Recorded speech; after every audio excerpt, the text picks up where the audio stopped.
அஸ்ஸலாமு அலைக்கும். இன்றைக்குள்ள மத்தியான சாப்பாடு கலதி மசாலா போட்டு ஆக்குறேன். கலதி மசாலா முத்தாமி தான் விற்கிறேன் எங்கள் பக்கத்து வீட்டில். அப்போ அதாவது போட்டு வாழைக்காய் போட்டு நான் அதுக்கு போட்ட விட இந்த கலதி கணக்கு வந்துடுறேன். கலதி புளியானம்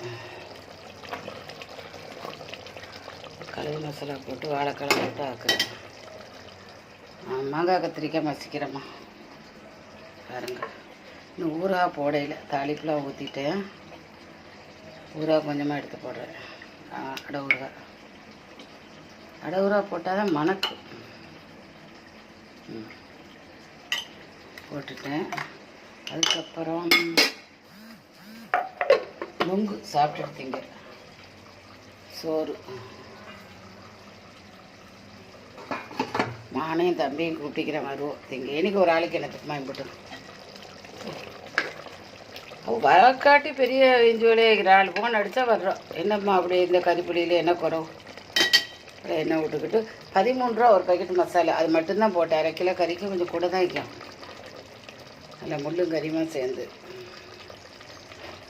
புளியானை கலதி விட்டு புளியானமே தான் அதுக்காக வேண்டிய புளியானத்துக்காக வேண்டிய கறியும் மாங்காய் பருப்பும் ஆக்குறேன். இந்த குட்டை மற்ற வச்சு மசிச்சுக்கிட்டு முடிஞ்சிட்டு தாளிப்பெலாம் ஊற்றிட்டேன். அழகாக தான் இருக்குது மசிக்குது. இது உதவியாகிது. எங்கடைய சடக்குண்டு பிங்கானோட சட்டியோட போட்டு வச்சிட்றேன். மணக்கு அடவுரா. சரி பார்த்துட்டு நொங்கு வாங்கினேன். ஒரே மாம்பழம் இருக்கத்தான் சரி. ஒரே மாம்பழமாக தான் நினைக்கிட்டு நொங்கு வாங்கினேன். பார்த்துட்டு லைக் பண்ணுங்கள், ஷேர் பண்ணுங்கள், சப்ஸ்கிரைப் பண்ணுங்கள். அந்தந்த சீசனில் அதை திண்டு என்ஜாய் பண்ணுங்கள். அப்போ தான் நல்ல நெய்யும் எண்ணெய் கலதி மசாலா கொஞ்சம் வெங்காயம் இஞ்சி பூண்டு பட்டை கிராம்பு ஏலக்காய் தேவையான அளவு உப்பு போட்டு தாளிச்சிக்கிறேன். RGS நெய் ஊற்றினேன். அது முடிஞ்சிட்டு பார்த்துட்டு எப்படிங்கன்னு சொல்லுங்கள்.